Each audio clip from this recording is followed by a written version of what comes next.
Hey, everybody. Welcome back to another episode of Continuously Refined. I'm Shayna. And I'm Sicily. Today, we're going to switch it up a little bit, and I am going to be quote unquote interviewing and asking Cicely questions about and kind of all revolving around mental health and her story. We're going to give some tips and tricks to help with mental health, depression, anxiety, and not just immediately turning to doctors to get prescribed medication, but some of those more natural ways that we have both found really, really help with it. And I think, again, we talk about it so often, but it is really your mental health, I think, is one of those things that really portrays how your body is all interconnected. So if one thing is off, it's going to lead to another and another. And our doctors don't like to do that. They like to focus in on one thing and prescribe it and move on. So we're really going to talk about that today. And we're excited to be back recording another episode. Yeah, I was just telling Shannon, I feel like we haven't recorded in so long. Like even we've been getting episodes out, but I feel like we kind of recorded them in advance and whatever. So I'm excited. It feels like I'm in the guest seat on my own podcast today. But Here we go. Yes, yep. Cicely doesn't really know what's coming question-wise, so it should be a fun one. Okay, Yeah. so I kind of wanted to start off with just giving our listeners kind of a brief overview of your journey with mental health, what that's looked like for you as you've grown up and over the years. Yeah. Um, I think I've always had issues with mental health, and they've definitely stemmed from just different things when I was younger. And they really started, I got diagnosed with anxiety for the first time my sophomore year of high school. And it really started because I was just like realizing that there were so many things that I felt so out of like were out of my control, and I would like freak out about them. And so my mom one time like sophomore year, and I feel like I might have mentioned this story on the podcast before, but I can't remember. We were cleaning out my closet, and my I like if things weren't folded perfectly or if things weren't put back perfectly, I like was freaking out. And I would like unfold it, and then I ended up like throwing a fit and being like, I can't do any of this, like, that was just cleaning out a closet. Like not something that's not that big of a deal. And my mom mentioned to me, she was like, "Hey, like, have you ever thought about like maybe talking to someone, seeing someone, whatever?" And so I started seeing somebody sophomore year of high school, and I just started to realize all these patterns. And I think something with anxiety is you don't really realize that all the thoughts going through your head aren't thoughts that every single person has and aren't normal until someone else points it out for you. And so that was kind of my first experience with it was like, oh my gosh, like when I walk into the lunchroom every single day and I sit down at my lunch table in the exact same spot every day, I am convinced that my friends around me are going to want me to leave and want me to sit somewhere else. And what if they don't like the lunch I have that day or say something about it? Or what if I get there and my seat's gone? Or what if someone's like makes a side comment about my like me sitting there? And again, like that never ever happened. And I always sat in the exact same spot. But those were thoughts that would run through my head every day. And so it was things like that that I started to realize that I had anxiety. And I went back through my like anxiety journal that I've kept all the years of going to therapy now. And the things that made me anxious before, thankfully, don't make me anxious anymore. It's just evolved into new things. But they used to be things of even like I would try to plan so far in advance. And I think that that is the main thing with anxiety, right? Is like we want to be able to see the future and to foresee any problem that might happen. And so when I was running track in high school, I would have to get to practice at like 6 a.m. And so it was like, okay, well, am I going to be able to go to sleep in time to get enough rest? What am I going to eat in the morning? Because I still had issues with my stomach at the time. And so it was like, okay, then will I be hungry by third period already? And will I not eat? Like it was thoughts like that that would like run through my head literally all day. And so yeah, I started seeing a counselor, started to realize these thoughts and started to realize that they weren't normal thoughts and weren't things that every single person thought about every day, or necessarily went through. And since then, I have had like definitely an up and down journey with anxiety. Um, Even now, I'm so grateful that it doesn't impact me. It impacts me, I'm sure, in some way every single day, but it's not crippling every single day like it used to be. And I don't feel like my mind is 24/7 racing. It's only like certain times that it'll get worse and sometimes get better. But for the most part, it has gone a lot better. But that's kind of like the beginning journey of anxiety and all of that. Yeah, can you speak towards kind of those like debilitating thoughts that just constantly like creeped up in your head and like it was about things that you couldn't necessarily control, but then how did once you like how did those hold you back in your day-to-day Mhm. life? Whether that was like not living in the moment or kind of being more sad all the time rather than, our natural like happiness. And then once you started seeing someone and like bringing attention to those thoughts, what changes did you see switch? Yeah.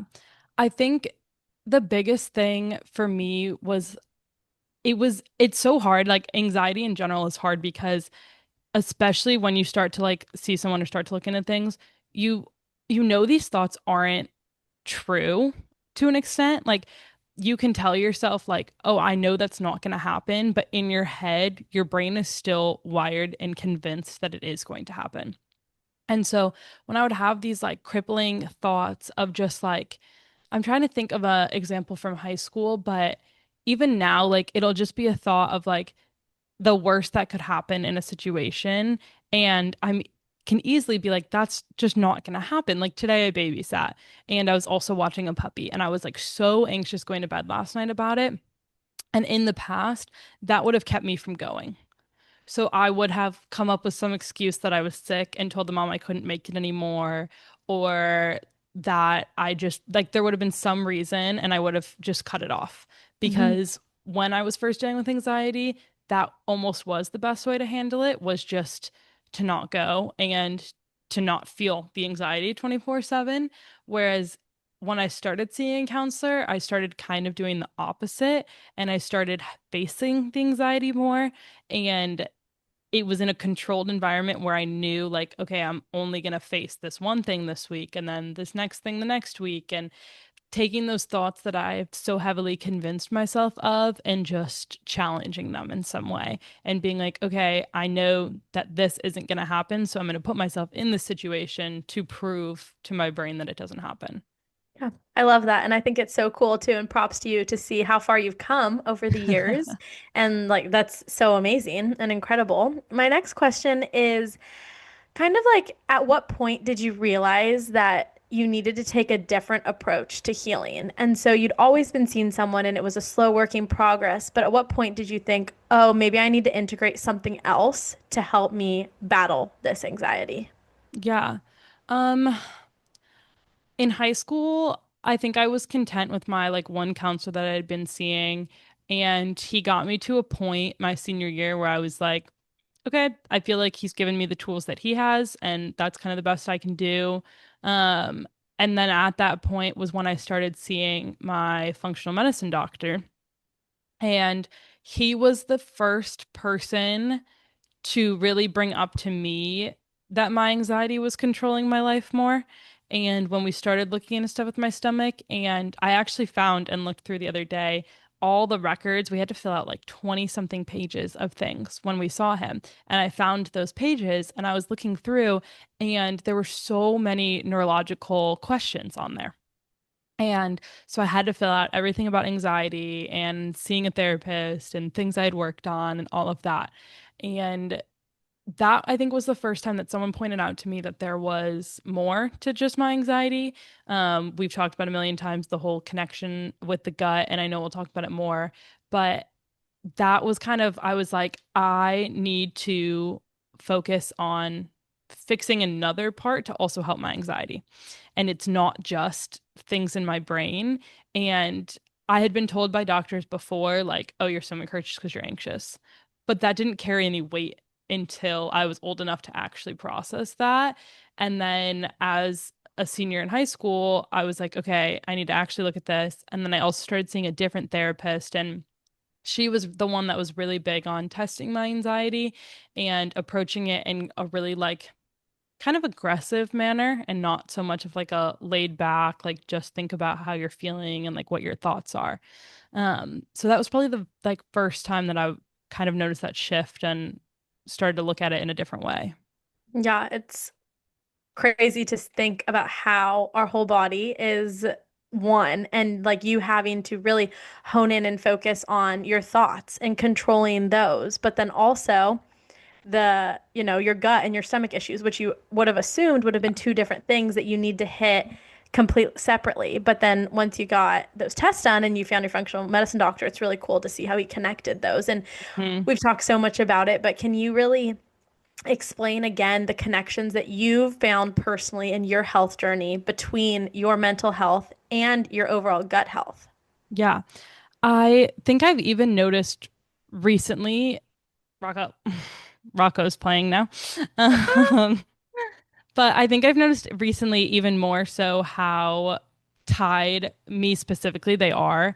And yes, when I first started stuff with my stomach, I did have gut issues and I did have infections in my stomach and things like that. But I didn't like realize how tied to anxiety it was until more recently. Even as an example, um, when I went to Europe and I decided to come back a week early because I was really anxious over in Europe and like had the time of my life, but still was just like there's a lot of change. This is all new, all things I don't do well with.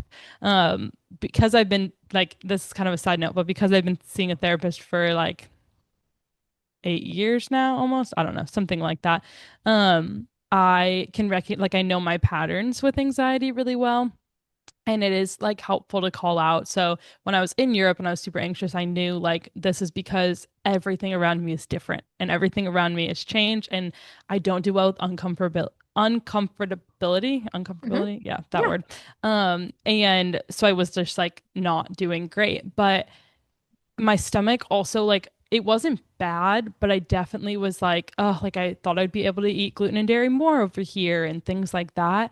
And I realized when I came back that if I had just focused more on controlling my anxiety and managing my anxiety more, not controlling, that's like a very poor way to put it, but managing my anxiety and managing my stress, that my stomach would have been a lot better.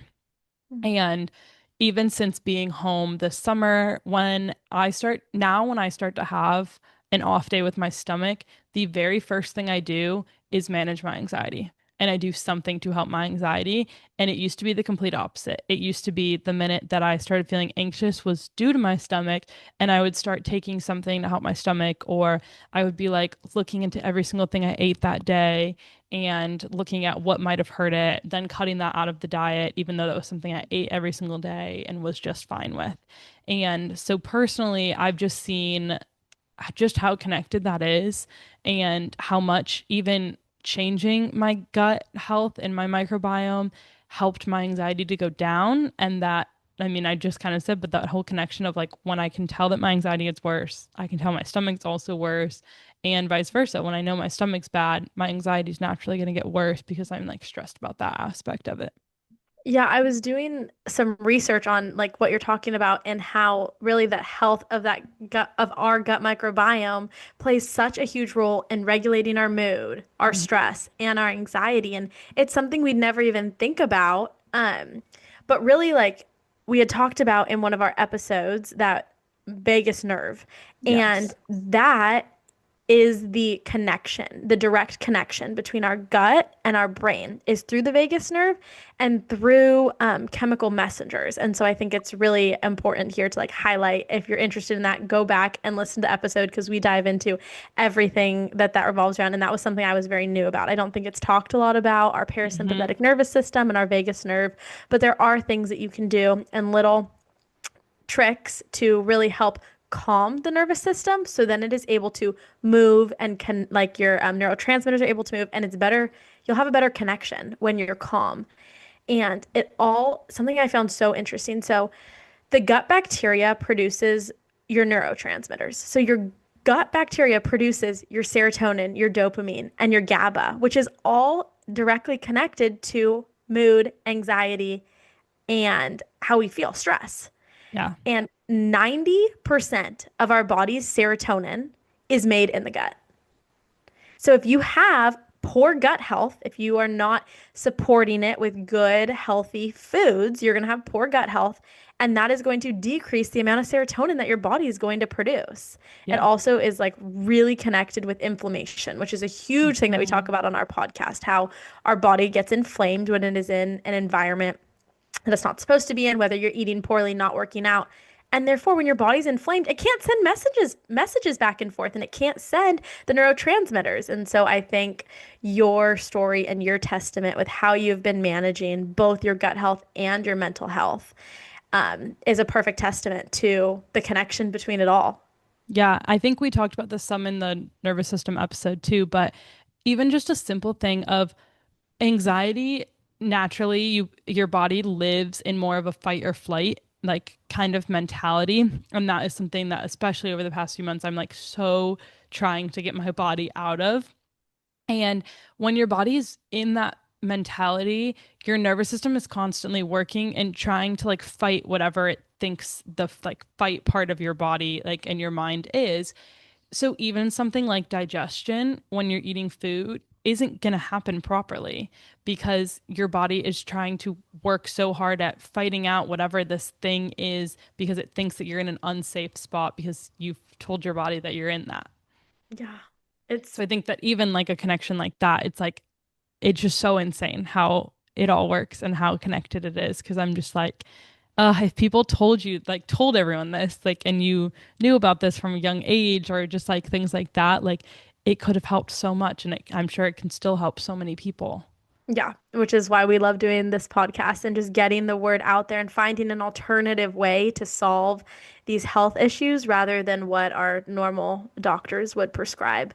Kind of going back towards your therapist and when you she was talk like walking you through how to manage your anxiety and the thoughts that would come up, how what were some practices that she gave you in order to manage and kind of let those thoughts go?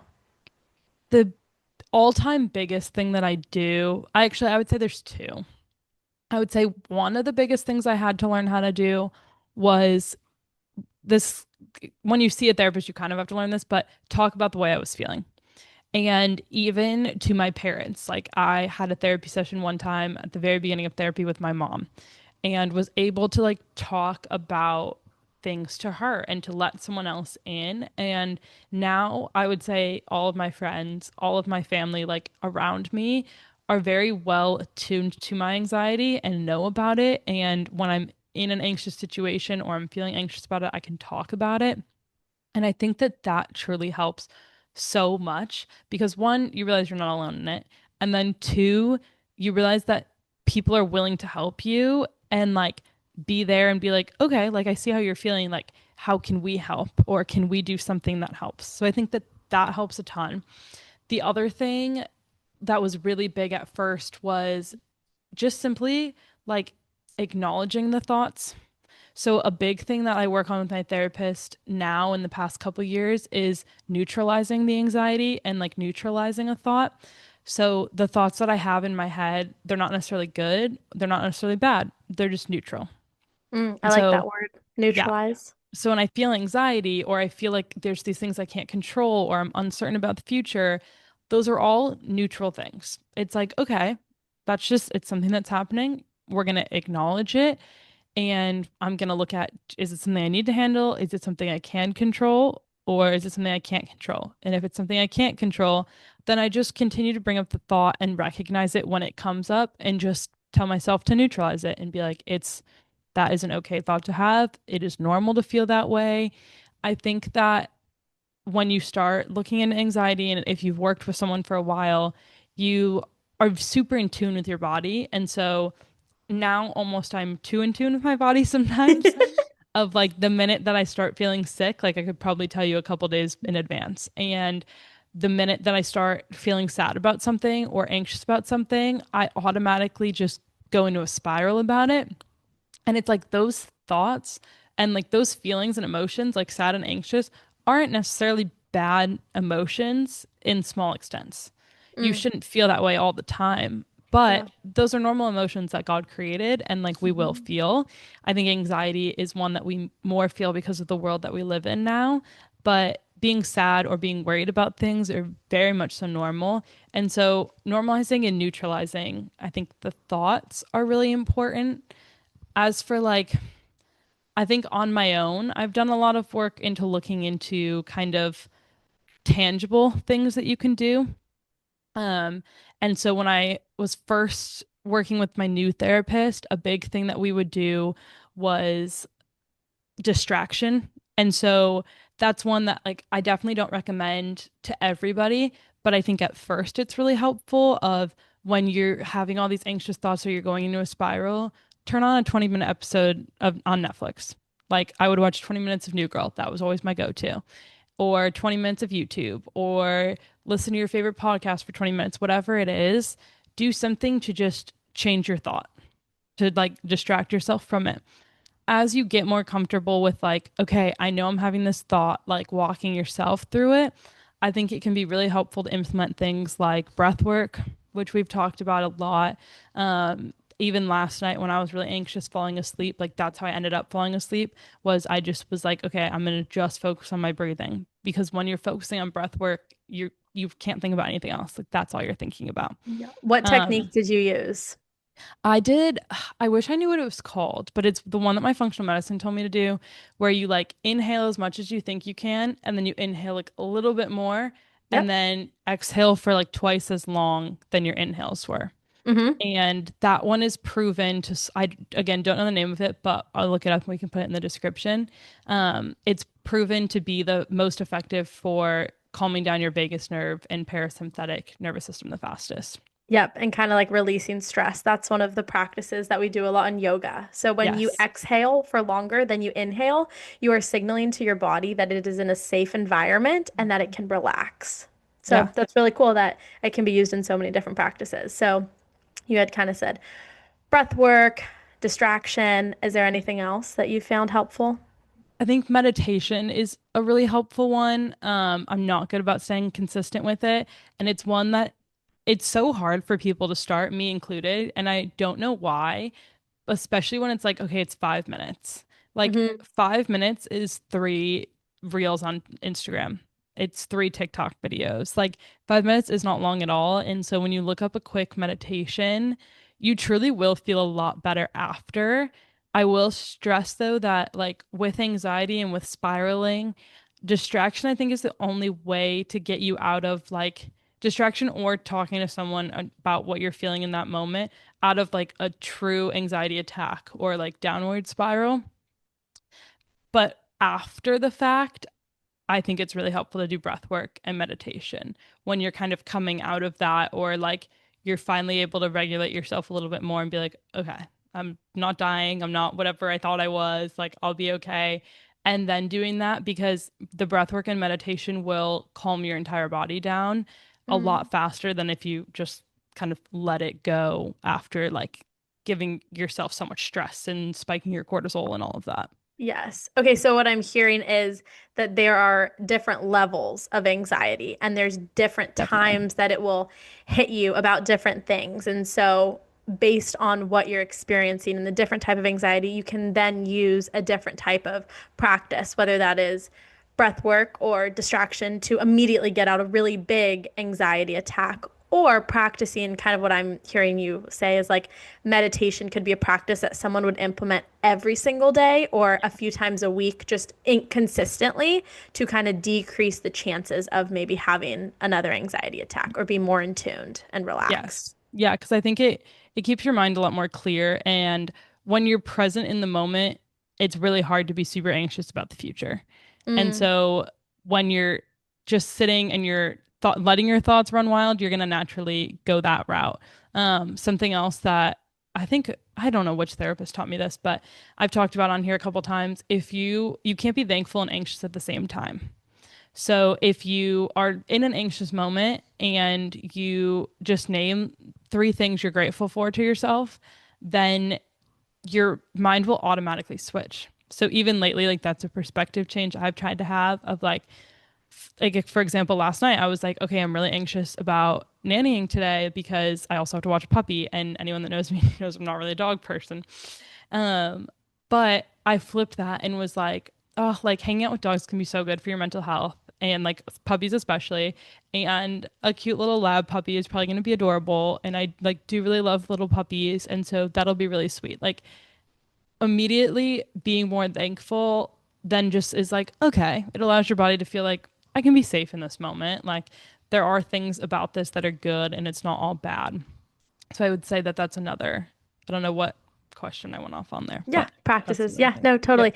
I think being grateful is one of my favorite things. I can't remember where it was the first time I heard it. It must have been a speaker event, but it can truly transform your entire thought process and the entire way that you think about things. If you are grateful for a situation, grateful for people, grateful for whatever it is, I mean, it changes your day-to-day life. I Yeah. think you're just such a happier person and you're living in the moment. I think you touched on that too, which is so important because life Hmm. does go by really, really fast. Yeah. Something I had was talking to one of my friends last week who had battled with anxiety in high school. And so here's another tip that I wanted to share kind of to our listeners. There's a book called Switch on Your Brain by Caroline Leaf. And paired with that book is a 21-day brain detox to rewire your thinking patterns. And so, like you had mentioned, there's totally different types of anxiety, depression, and everyone needs something different. But this was something that really, really worked for her. And she had kind of experienced this constant anxious thoughts that were kind of revolved around the same thing. So she did this 21-day brain detox. And it's the idea, the whole book is about the idea that our thoughts shape our brains and ultimately our lives. So going all the way back to starting out at those ideas. We're not victims of biology, but rather our choices and thinking patterns then affect all of our mental, emotional, and even physical health. And so I just want to like pitch out that book that I had heard about. Switch on your brain if you are interested in doing that. And it's a lot of work. It's a lot of thinking. It is taking in your thoughts and then Hmm. like acknowledging they're there, thinking about it, and then rewiring it. And that's something I don't have a lot of practice with, but I wanted to put out there because she says incredible things about it. I would say even that's something that's hard with anxiety and working through it is you're gonna have to. I talked about with one of my friends about this recently, because she was finally seeing a therapist about something, and she was like, "I'm almost feeling it more now because you're diving into it." And so, when I always talk about like anxiety is not linear at all. Like it spikes and it goes up and down, but also like the quote unquote like healing journey with anxiety is just like that too, because one, changes in your life are going to cause more anxiety and less anxiety, and that's just the nature of life. But two, when you first start diving into anxiety and when you first start diving into healing any mental health issue, you have to get into it. And like it's the same thing with stuff with our stomach and with our health and hormones. We had to fully really just dive into it and almost let it get worse and get overwhelming at first before it got better. And so that's something when you really start to look into anxiety, it's like, oh, well, this sucks because now I feel like I'm feeling it to like the 10th degree, but it will get better. And it does. Yeah. I also am reading a book right now that I honestly would recommend to literally anybody, just in general, called Person in Progress. And I know Shayna, I mentioned it to you. I'm like, I think like 60 pages in, maybe, so like a couple chapters, but it is so, so good so far. Like, I have been highlighting and I highlight like at least 3 sentences on every page. And I'm like, all right, this is maybe too much because I'm not going to come back and look at like this many sentences. But Um, good but wisdom. yes, it's all about the like psychology of your 20s and how we're people in progress and we have all these different things, but it's helping me to rewire some of my thoughts because you don't really realize, I think, how many thoughts you've just been told to follow all of your life and like, oh, you do this or you take this risk or you don't take this risk and then you enter your 20s and it's like, okay, now I have all these things, but that's Good another luck. book that has helped me a lot. Yeah, I think it's important to note that we do or we can have control over our thoughts. Yes. And it might not come natural to everybody, and others might have to work harder to do that, but we can control them if Yeah. we put in the work and the practice. And so I think it's really cool to see like your journey and how far you've come and the different things that you've implemented Thank over you. the last 8 years from when you first noticed it. I think we gave our listeners quite a few strategies and practices that hopefully they can implement to reduce their stress and heal anxiety. And also, if you're more interested, go back and listen to that episode that we had talked about. It's been a while. It has to be back like at least 10 or 15 episodes, Yeah, it um, does. all about parasympathetic nervous system, the vagus nerve. That was one of my favorites. Yeah. Shannon, I have a question for you Okay, let that me hear I it. was thinking about. Um, as someone that maybe didn't know a ton about anxiety or started to learn more because you were friends with quite a few people that had a lot of anxiety in college. What were some of the things that surprised you the most at first, or that you learned about even how, as someone that's listening that doesn't have anxiety, but that is a friend to someone that does, how Hmm. to maybe help your friend, or just kind of things that you didn't expect, or like what was your thought process like there? Yeah. And I'd say, like, throughout my life, I have been very blessed to not have dealt with a lot of anxiety or racing thoughts. I think I can manage them pretty well in changing those thought processes when they do come up. And so I'd say, like, one of the first things that I'd probably noticed was when you had, like, we had had an open conversation about it our freshman year. And I think I go back to like how special our college friends are. But it was like the first time in my life that we had had open conversations about our feelings and like what we were going through. I feel like in high school and the way that our society wants us to be raised, everything's very hush hush, quiet, behind closed doors. Like you would go through that all on your own. And at the beginning, like honestly, when you first shared it with me, I still like will blatantly tell you, like, I do not know how to relate to you. Like I Yeah. have never experienced that before. And so sometimes it's really, really hard for me to be empathetic with other people because if I haven't experienced it, I don't know how to help or how to react. And so when you first told me, I kind of thought like, oh, well, that's just easy. Just don't think about it. Like, oh, that's easy. Like, just tell yourself it's not going to happen. But then the more that we had conversations, I think it really opened my eyes to seeing like how anxiety and thoughts can have a hold on other people. And so I'm really grateful for our friendship and the open conversations that we were able to have. Me asking like, hey, what can I do? And I started to tell patterns. Like as a friend, like you start to notice patterns around people. And so if you were more distant for a few days or you were quieter, I'd be like, "Hey, what's up? Like how like can I pray for you?" And it's not even like you have to Mhm. tell me everything about it, but I think that's a good tip to give people out there and just to be a good friend that you don't always have to have the right thing to say. You don't have to have a solution to fix the problem.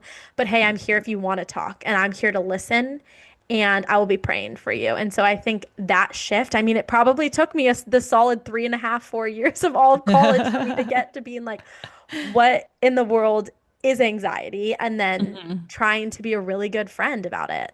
Yeah.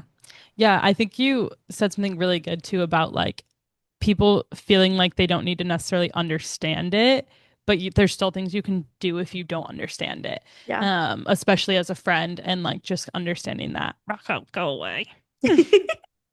He like wants to sit right on the microphone. Yeah, nice. Nice, nice. Okay, I think we answered most of the questions that people have asked for us. We talked a lot about kind of how stress impacts us and our nervous system. One that we got was kind of around just taking anxiety medication. And Shane and I say this all the time, but we're not doctors. However, for myself, I personally have never looked into anxiety medications because I know there's other ways that I can heal my anxiety. And I also know that there's natural ways that I can heal my anxiety and natural supplements that I can take, which I can get into in a second. But I'll let Shayna comment on that question too. Yeah, I think if you've been listening to our podcast or know, I mean, our MO is always we're going to try everything possible in the natural route to go before we turn to medication. Yeah. Um, God created our bodies, and I truly believe that they have the ability to solve almost everything with a little aid of what God put on this body or on this Mhm. earth to then heal our bodies. And now there's different levels of anxiety and depression, and it happens a lot with like chemical imbalances. And so it's not hard if you are experiencing this before you immediately take a anxiety medication to get some blood work done and really focus in on the levels that are in your brain. And it might be as simple as taking one or two natural supplements Yeah. or changing your diet a little bit to get the chemicals in your brain balanced a little more. And I think starting that off can really help, and you'll see a tremendous, tremendous impact before jumping into medication. Again, we're Yeah. not doctors. If medication is what is required, I just think it's really cool to hear another side and another perspective to heal your body and not just mask a symptom. Yeah, definitely. And so we've kind of mentioned those like natural supplements for anxiety a little bit more. And I wanted to talk about a couple that I haven't necessarily taken all of these or done all of these, but I do know that some of these help. So ashwagandha is definitely one. I haven't specifically taken an ashwagandha supplement before, but it is in the like non-alcoholic social seltzers that Ulcers. we'll have. Yep. Yeah, that's what And I was gonna so say. those will automatically kind of calm and relax you, and you can definitely tell. I Uh, notice immediately within yeah, like 10 to 15 minutes of me taking my first sip of one of the non-alcoholic, like you would call social seltzers, because they that's what do they're have, technically. Yeah, yeah, they have a little like, oh, I'm floating on cloud nine. It's nothing yeah. intense. No. But the ashwagandha, you can tell. I did hmm have a friend who took ashwagandha and it made her really, really sick. So if you're gonna start it, hmm do it in very small doses and then Yeah, increase your dosage as you go on, which is similar. I think doctors would say that about any supplement that you're starting. definitely. Magnesium is one. I take magnesium every day, We and I definitely love have seen. magnesium. It Yep, literally it's great. it'll solve all of your issues. It honestly will, and there's so many different types of There are magnesium. different So if you types. have a lot of issues or even headaches or different things, like looking at magnesium is one of the first things for sure. Yeah. And even like a magnesium like spray on the bottom of your feet or like things like that can help calm you down a lot. Kind of going with that, lavender can be one that helps some as like an essential oil. And so that's one that I'll use a lot. I'll like mix it with my lotion and put it on, or I'll even just use my diffuser with lavender. I find that My that is just favorite. super calming. Yeah.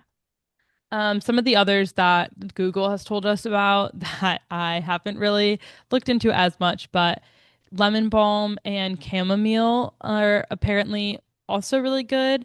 I have heard about kava as one too. Have not ever tried that one.